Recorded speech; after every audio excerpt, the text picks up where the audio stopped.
Hello guys, welcome to Online Web Tutor presented by Profotech Solutions team. I am Sanjay. We are learning Cake PHP version 3.5 tutorials for beginners and this is our part 10th of this video session series.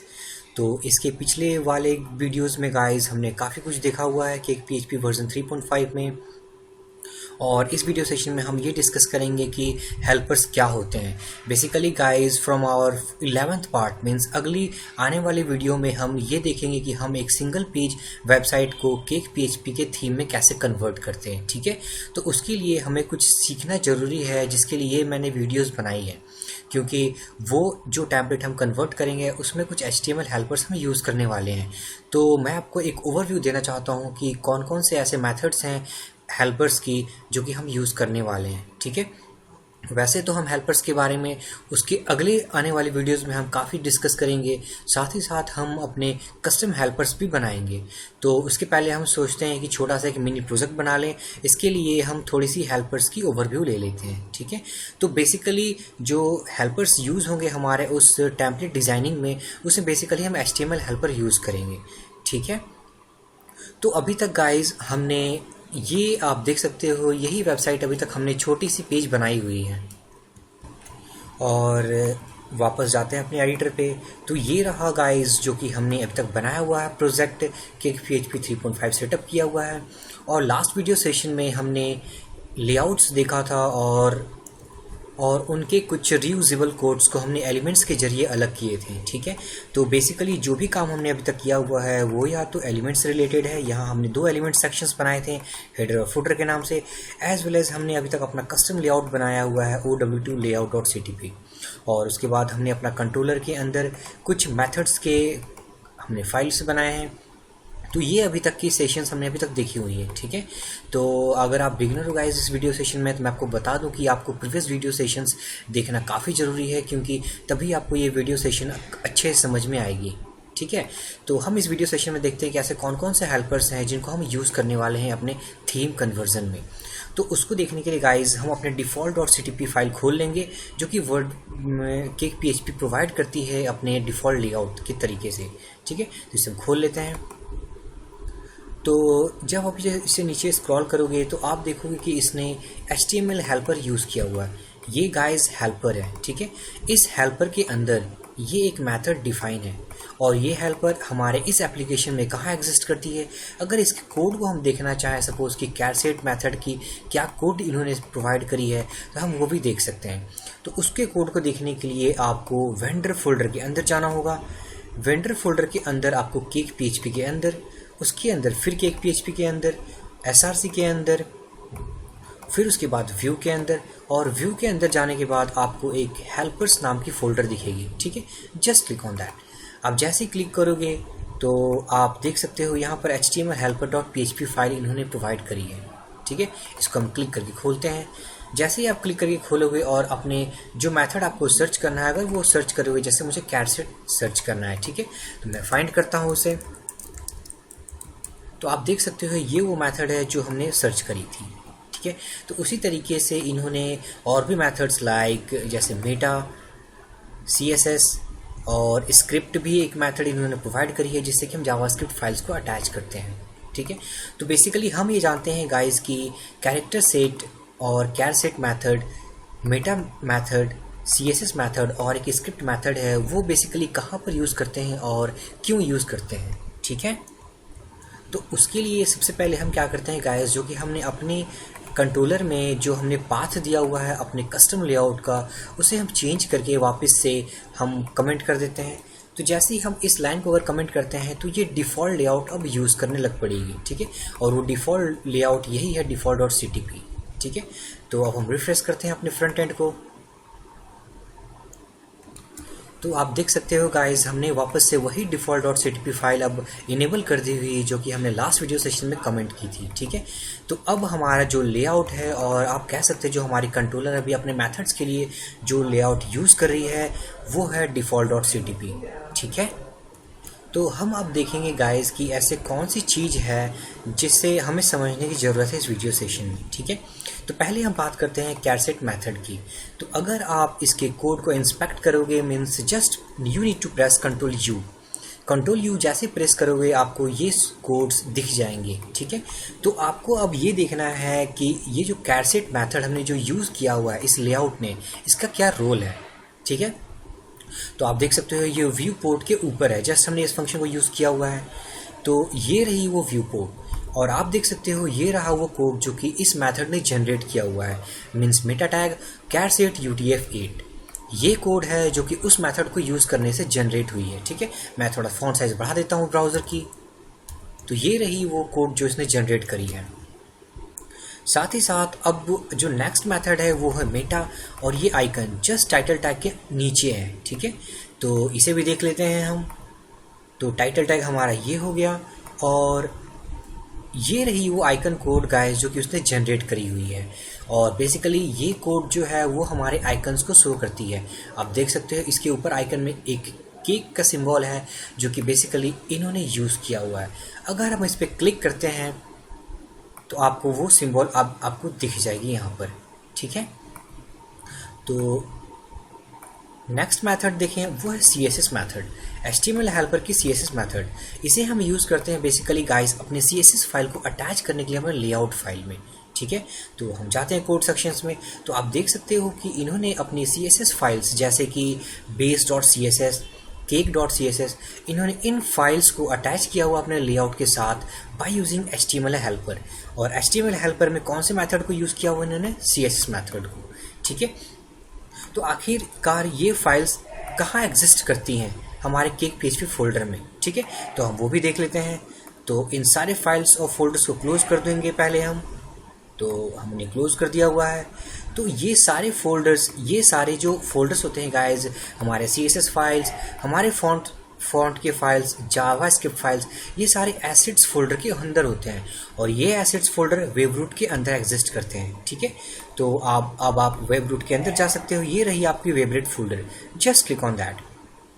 तो आप देख सकते हो आपके वेबरूट के अंदर 4 folders exist करते हैं। बेसिकली इन्हीं 4 फोल्डर्स को गाइज हम एसेट्स फोल्डर बोलते हैं। ठीक है, तो जब आप CSS फोल्डर के अंदर क्लिक करोगे तो आप देख सकते हो base.css, cake.css और home.css। तो बेसिकली हमने 2 फाइलों को इंक्लूड किया हुआ है अभी इस लेआउट में। कौन कौन सी फाइल? base.css और cake.css। तो बेसिकली जो CSS मेथड होती है HTML हेल्पर की, वो बेसिकली CSS फाइल्स को अटैच करने के लिए होती है। ठीक है, अब आप कोड पे जाओगे, जब आप इसे राइट क्लिक करके कंट्रोल को अगर इसे खोलते हो नेक्स्ट टैब में, तो आप देख सकते हो वो सारे कोड अब यहाँ आपको दिख जाएंगे। ठीक है, उस तरीके से अगर आप इसे क्लिक करते हो cake.css को, तो आप अब cake.css के कोड को देख सकते हो। दोनों हमने केक ही ओपन कर लिया हुआ है। अब बेस ओपन कर लेते हैं एक बार। तो ये बेस सेक्शंस के कोड लिखे हुए हैं। ठीक है, तो इस तरीके से गाइज हमने देखा कि CSS मेथड को यूज़ करने से हम CSS फाइल अटैच कर सकते हैं।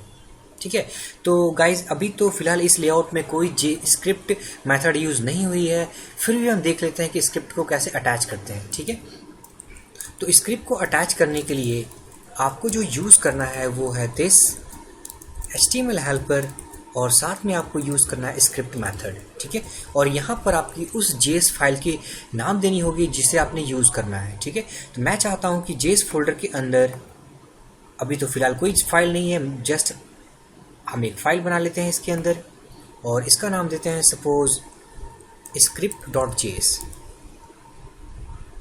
ठीक है, अब हम अपना थोड़ा सा कोड लिखते हैं इसके अंदर, जैसे कि this is our custom JavaScript file. ठीक है, और इस फाइल को हम अटैच करने वाले हैं अपने default.ctp के साथ। तो अब आपको सीधा इस JS फोल्डर के अंदर इस फाइल का नाम देना है, means you need to write only script. ठीक है, बाकी का ये पाथ और एक्सटेंशन ये ऑटोमेटिक उठा लेगी। ठीक है, तो just you need to save this file. अब आपको रिफ्रेश करना है अपने पेज को। जैसे ही आप रिफ्रेश करोगे और अगर आप कोड पे जाते हो इसके, तो आप देख सकते हो आपकी अब script.js लिंक्ड हो चुकी है। Just click on that. अब जैसे क्लिक करोगे तो आप देख सकते हो वही फाइल हमने जो ये कोड लिखी हुई थी कमेंट सेक्शंस में अपने स्क्रिप्ट टैग के ऊपर, बिल्कुल वही है। ठीक है, तो बाय यूजिंग स्क्रिप्ट मेथड आप अपने जावास्क्रिप्ट फाइल्स को अटैच कर सकते हो। बाय यूजिंग CSS मेथड आप अपने CSS फाइल को अटैच कर सकते हो। अगर आपको अपनी वेबसाइट की आइकन देनी है तो आप मेटा टैग यूज़ कर सकते हो, और साथ में कैट सेट भी सेट कर सकते हो अपने पेज की, ठीक है। तो ये गाइस वो मेथड्स है जिनको आपको ध्यान में रखने हैं, और इन्हीं मेथड्स को हम अपने आगे आने वाले वीडियोज़ में यूज़ करेंगे, जहाँ पर हम सिंगल पेज वेबसाइट को केक PHP के थीम में कन्वर्ट करेंगे, ठीक है।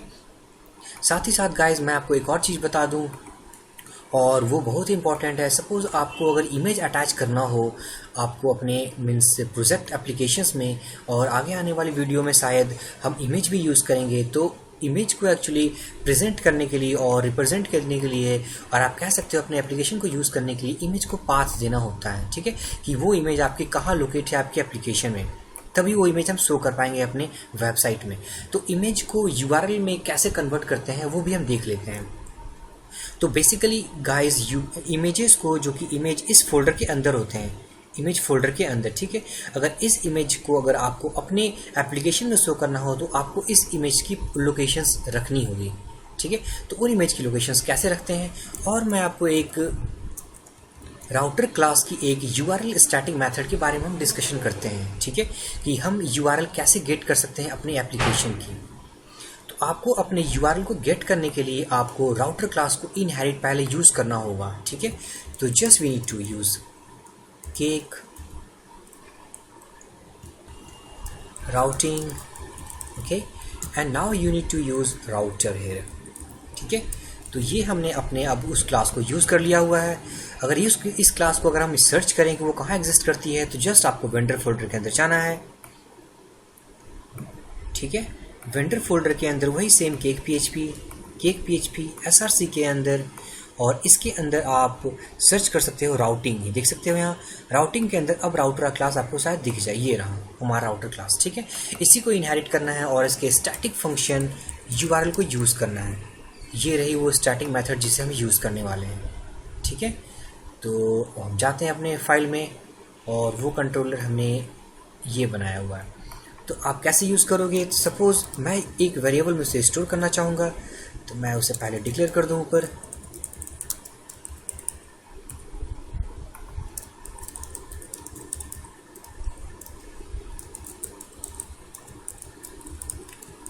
उस स्टैटिक मेथड को कॉल करने के लिए गाइस आपको क्लास के नाम के थ्रू कॉल करना होगा, ठीक है, क्योंकि हम जानते हैं अगर स्टैटिक मेथड को कॉल करना हो तो उसे ऑब्जेक्ट के थ्रू कॉल नहीं कर सकते।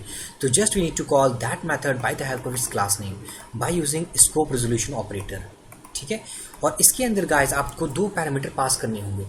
अगर आप इसके डेफिनेशन पे जाओ तो आपको ज़्यादा क्लियर होगा। तो इसके डेफिनेशन पे जाते हैं, आप देख सकते हो जो पहली आर्ग्यूमेंट जो हमें सप्लाई करनी है वो है URL, ठीक है, मीन्स हमने कौन से URL खोलने और कहाँ तक की पाथ हमें चाहिए। दूसरा है कि हमें फुल URL चाहिए या हाफ, ठीक है। अगर आपको फुल URL चाहिए आपकी अपनी एप्लीकेशन की, तो आपको ट्रू पास करना होगा, otherwise you need to pass false value for that, ठीक है। तो हम चाहते हैं अपने एप्लीकेशन की URL करंट डायरेक्टरी की, ठीक है। करंट डायरेक्टरी मीन्स आपको सिर्फ स्लैश पास करना है। सपोज आपको अगर किसी प्रोडक्ट के अंदर जाना हो, प्रोडक्ट कंट्रोलर को यूज़ करना हो, तो आपको प्रोडक्ट ऐसे यूज़ करना होगा। आपको अबाउट अस कंट्रोलर के अंदर जाना तो आपको ऐसे यूज़ करना पड़ेगा, means we need to pass controller name here, ठीक है। तो हम चाहते हैं कि अभी होम पर ही डायरेक्ट हो, और हम चाहते हैं कि इसकी ये फुल URL हो, ठीक है। तो we need to pass true for that. अब हम इस URL को प्रिंट करते हैं अपने इंडेक्स मेथड में, तो जस्ट इसे प्रिंट कर देते हैं, print r this dot URL, ठीक है, और डाई कर देते हैं हम यहाँ पर इसे। तो हम देख लेते हैं कौन से पाथ हमने एक्चुअली गेट किया, और ये रही पाथ आप देख सकते हो गाइस जो हमारी एप्लीकेशन की है, ठीक है, लोकल होस्ट, ये रही फुल पाथ हमारी, ठीक है। तो अगर आपको इमेजेस के अंदर सपोज जाना हो, means we want to go inside image folder means IMG folder, ठीक है। पहले हम थोड़ा क्लोज कर लें फोल्डर्स को। तो वेबरूट के अंदर इमेज फोल्डर के अंदर जाना है हमें, तो just we need to go webroot first, ठीक है। तो सबसे पहले हमें वेबरूट के अंदर जाना होगा, तो इसे हम कट कर लेते हैं और इको करा लेते हैं इसे इको, और उसके बाद हमें जो जाना है वो है वेबरूट फोल्डर के अंदर। आप देख लेते हैं कि लास्ट में इन्होंने स्लैश दिया हुआ है, ठीक है। तो लास्ट में स्लैश दिया हुआ है, तो we don't need to pass the slash here. उसके बाद हमें वेबरूट के अंदर जाना है और स्लैश IMG फोल्डर के अंदर जाना है स्लैश, और यहाँ पर हमें अपनी इमेज के नाम को देना होगा, कौन सी इमेज हम यूज़ करना चाहते हैं। तो just we need to pass the image name here. तो इस तरीके से हम अपने फुल URL के थ्रू इमेज को गेट कर सकते हैं, ठीक है। तो ये रही वो पाथ इमेज की। बस आपको इसके आगे इमेज की नाम लिखनी होगी, ठीक है। जैसे कि सपोज मैं कोई इमेज खोलना चाहूँ अगर URL के थ्रू, तो पाथ हमें दे दिया हुआ है और मैं चाहता हूँ cake-logo.png इमेज खुल जाए, ठीक है। cake-logo.png, तो हम लिखते हैं cake-logo.png। तो ये रही PNG इमेज गाइस जो कि हम यूज़ कर रहे हैं, ठीक है। अभी तो ये PNG इमेज है तो आपको शायद बैकग्राउंड के हिसाब से दिख नहीं रही होगी। तो इसी तरीके से हम अपने इमेज के पाथ को गेट कर सकते हैं, ठीक है। और साथ में अगर आप इसे फॉल्स पास करते हो तो ये आपको हाफ URL प्रोवाइड करेगी, मीन्स हमें वो फुल URL नहीं मिलेगा। तो आप देख सकते हो हमें अब हाफ URL मिला, ठीक है। तो इस तरीके से गाइस हम इन मेथड्स को अपने आगे आने वाले वीडियोस में हम यूज़ करेंगे, जहां पर हम अपने इस स्टैटिक मेथड को यूज़ करेंगे URL को गेट करने के लिए। साथ ही साथ हम देखेंगे अपने default.ctp फाइल के लेआउट्स के अंदर default.ctp के उन मेथड्स को जो कि हम यूज़ करेंगे, लाइक कैटसेट लेने के लिए, मेटा, CSS मेथड्स के लिए और स्क्रिप्ट मेथड को, ठीक है। तो इन सारे मेथड्स को आपको ध्यान में रखना है, क्योंकि हम अगले वीडियो सेशन में इन मेथड्स के ऊपर डिस्कशन नहीं करेंगे। डायरेक्ट हम अब HTML टेम्पलेट को अपने केक PHP के थीम में कन्वर्ट करेंगे, ठीक है। तो आपको इस वीडियो सेशन में गाइज मैं बता दूं कि आपको HTML टेम्पलेट कौन से डाउनलोड करनी है, जो कि जिस पे आप समझ सको और हम और आप दोनों एक ही साथ प्रोसीड करें अगले वीडियो में, ठीक है। तो आपको डाउनलोड करने के लिए मैं आपको बता दूं कि आपको गूगल पे जाना है, आपको लिखना है HTML फ्री टेम्पलेट डाउनलोड। तो आपको जो फर्स्ट लिंक दिखेगा यहाँ पर आप देख सकते हो freecss.com, आपको इस पर क्लिक करना है। जैसे ही आप क्लिक करोगे तो आपको ये एक वेबसाइट खुली मिलेगी, ठीक है। ऐसी website free CSS, just scroll down करो। स्क्रॉल डाउन करने के बाद मैं चाहता हूं कि हम इस वेबसाइट पे काम करेंगे, अमेजिंग, ठीक है। अमेजिंग आपको HTML टेम्पलेट डाउनलोड करनी है और ये बिल्कुल फ्री है गाइज, ठीक है। आपको इस पर क्लिक करोगे, जैसे ही क्लिक करोगे तो आपको ये डाउनलोड के बटन की ऑप्शन दे देंगे, ठीक है। आप देख सकते हो यहाँ पर, बस आपको इसको डाउनलोड करना है और अपने सिस्टम में बस इसके HTML फाइल्स को रखनी है। आगे आने वाले वीडियोस में हम इसी टेम्पलेट के ऊपर काम करेंगे और कोशिश करेंगे कि हम उस वीडियो में एटलीस्ट इस सिंगल पेज एप्लीकेशन को कन्वर्ट कर दें पूरे केक PHP के थीम में, ठीक है। और ये बिल्कुल सिंगल पेज एप्लीकेशन है गाइज। चलो मैं आपको एक और डिफरेंस बता दूं सिंगल पेज एप्लीकेशन और मल्टी पेज एप्लीकेशन में क्या होती है। सिंगल पेज एप्लीकेशन में ऐसा होता है गाइज कि जैसे कि आपको 5-6 मेन्यू टैब्स दिखेंगे, अगर आप क्लिक करते हो तो वो उसी पेज पे स्क्रॉल करके आपको उस पोजीशन पे ले जाता है, ठीक है। जैसे समझ लो आपकी वेबसाइट में home, about us, contact us, product, our team, ऐसे मेन्यूज बने हैं। जैसे आप क्लिक करते हैं अबाउट अस पे तो वो वेबसाइट आपको स्क्रॉल करके उसी पेज पे स्क्रॉल करके नीचे की ओर अबाउट अस सेक्शंस पे ले जाती है। तो ये होती है सिंगल पेज वेबसाइट जो कि उसी पेज पे काम कर रही होती है।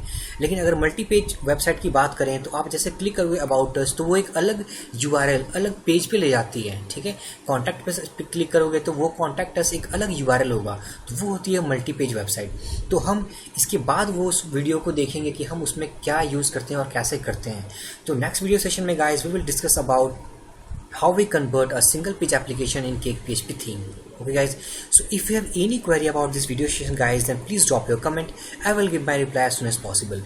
So for this video session guys, thank you for watching. Have a great day.